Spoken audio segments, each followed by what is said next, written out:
Hey guys, this is Fundom on Manchopagama. Tonight on Uzalo, the Makwaza strip yard is ransacked by unknown men and they take all the money of Pudding. And it seems like the money is taken by Nomaswazi. He sent the men to take it on the strip yard, while Vega wants the men that take the money on the strip yard.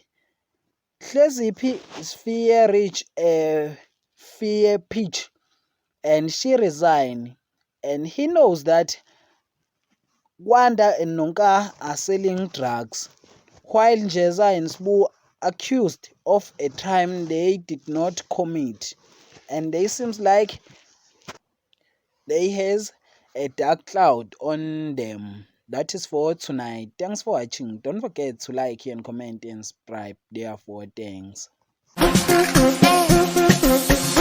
Akufika thina bathula, khuluma mina bavele babuka.